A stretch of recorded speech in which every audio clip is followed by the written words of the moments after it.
And so the young lady, she stopped at a couple trucks. I see him coming, and I cut my truck on, because trucks. It's wise to do the safe start. I got the kind of truck you have to do the safe start, where you cut the key all the way on and let the fuel gauges and stuff build up and then settle before you actually can start the truck. Yeah. They got trucks that you can just start, but that blows fuses. Yeah. So my car does that, by the way. Yeah. So you have to do it that way to keep you from blowing your fuses. Yeah. But I cut the key on, like, oh, nigga, you ain't gonna get me. And then they were kind of just the two ladies were right there. Then the children came in view. And I just felt like, fuck, that depression hit me, like that real melancholy feeling. Like, damn, so they got you in your feelings because of the kids. Probably. Maybe they was, hustling with the Mac. I mean, it ain't so much they got me in mind. I just don't, that affects me to see that. I don't know how to put it. You know what I'm saying? That's why I said you have empathy for it.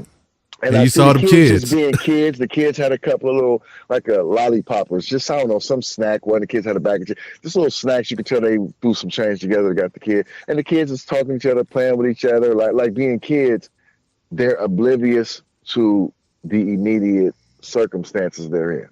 Yeah. And I remember growing up not being well off and not necessarily being always in that situation. But I remember being not well off, and I remember what it would be like to be a child. But I remember what it was like to be a child living in kind of a bad neighborhood, but it's so normal to you that that's not really on your radar, even though you're in it. And so it's a normality. Yeah, it's a normality. And she's like, you mind to help me? They're up in spirit, they're upbeat in spirit about it. Can you mind helping this dysfunctional family out? And I had I had $15 in my hand. I gave them the whole $15. Now, that ain't no kudos to me and no shit. I just did it really, to be honest, without thinking about it. You know what I'm saying? That's all I just what I had in my hand, and I just reached over and handed it to him because I was focusing on the children. So how much did I, get as $5 to them, or that didn't come in my mind. You know what I'm saying? It was just like, if rather they really need it, rather they gonna go get drugs with it, God forbid, rather they just hustling, whatever it is, it just didn't come across my mind, and it hurt my spirit to we have an impoverished issue here too. Now, it might not be to the level of a country where they got to fucking, carry buckets to miles away to the cleanest stream they can find and then carry that shit back to their village. It might not be that, but it's still our level of poverty. Yeah. You know what I'm saying? I get you. I feel what you're saying. And in a country that we have so many great things going on, we allow our biases, to neglect humanity. You know what I'm saying? We got motherfuckers in this country, that's why we call it the 1%, who are of certain substantial wealth. You know what I'm saying? And they may have earned that wealth. True enough, they have. But even though you earned your wealth, with the whole, you just need to pull yourself up by the bootstraps like I did, that bullshit ass mentality, which to me is bullshit. Well, to me, that phrase, we allow ourselves to get so encompassed with our own success that we forget that there is impoverished people everywhere. Well, yeah, not everybody got boots. Goddamn commercial on the TV and say, look at these kids in Africa and shit. But I just seen this shit on Santa Fe and Esther. Yeah, not everybody got boots to pull them up on. Yeah, yeah. So I mean, the phrase, pull yourself up by the bootstraps. It's good if you actually can do something and are doing something.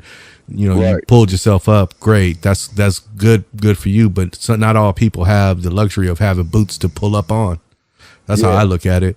So I mean, I do my little bit of philanthropy by giving to people on the streets when I see it. My only thing with that is like, I work in downtown, so I see a lot of people, a lot of homeless people and stuff.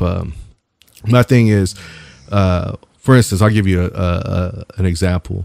One day I was outside, on a little break, smoking my little cigarette, thumbing through my phone like I normally do. And a lady comes by me. She got a baby in a stroller, and she's like, could I spare some a dollar or something so she can catch the bus home? And I'm like, I look at her and I'm immediately thinking, I ain't got no money for you. But then I look at, I see what she got with her. She got a kid, so I'm like, all right, you know, fuck it. So I gave her, I gave her like $5. That's what I had in my pocket. Right. No big deal, you know. She said thank you. I said you're welcome, and she went on about her business. Following day, she came with the same drag, and see, that's where it'd be like, okay, wait a minute, bitch, you out here in downtown again, and you still ain't got no motherfucking money to get yourself home. I gave you $5 yesterday. Now you coming back. Where's your home at? I know the thinking. Like you live in Moreno Valley somewhere, motherfucker. Like, where's your home at? Yeah, you know you out here. You out here with this baby, begging for money. And that is heartbreaking, and it pisses me the fuck off. It's like when I see homeless people with animals. It's like, how you gonna be homeless with an animal? Yeah, the depths of, how could I put it? Okay, the depths of depravity that we're willing to go to for a couple of dollars for whatever our vice may be, to where we get to subjecting small children to the shit instead of actually really getting involved with something to start rebuilding ourselves and repairing our lives, and continuing this child down the long line of us just doing whatever the fuck we're doing. It's depressing. The shit made me come home and pick my son up and give him the biggest hug than I gave him in a long time. Because normally, you know, we get in our mode of regular life, and you come home, the kids are always happy to see me. You'll see anybody that got kids, you know, daddy, mommy. And you're like, okay, babe, I just got here. Sit down, give me a second. But shit like that makes you embrace it, because then you start tapping into all the other, you know, horrific possibilities in the world. Like, I might not be here tomorrow. They might not be here tomorrow. Yeah. Anything. Yeah, I get it. It's empathy. You get more empathy as you get older. As we were younger, we probably been like, man, get the fuck out of here. But as you get older, you have a different, you know, it comes with age and wisdom. You get older, you see things from a different angle than you saw when you were in your youth. You know, and you look at the thing for you look at the whole picture. You're not just looking at, you know, right in front of you. So I get it. I mean, I get, like I said, I give people money all the time if I can. Now here's the thing. If I got money in my pocket and I'm broke this day, it's my money. I ain't got nothing for you, because I'm not gonna hurt myself to help you if that's the case. I still got it. It's a dog eat dog world out here, and you know, I got to eat. That's just my perspective. But you know, for the most part, I always have a couple of bucks in my wallet, and I'll spill them. And the other thing I don't like is, don't come to me with no drag. Don't tell me about your life story, what you gonna plan on doing with this $2 that I'm gonna give you, or this $3 or whatever. I don't want to hear that. Just ask me straight up. Hey, can I have a couple of dollars? And, I hear you, bro. But at the end of the day, it's enough money in this country that it's kind of, you can't help everybody. I'm not trying to be oblivious to the situation. You can't help everybody, but at the same time, this shit's just heartbreaking. Yo, it's the ugly. I'm about to break it. Man, fuck that. Check it out. Power and momentum. Vocal bullets bring the holes to your building.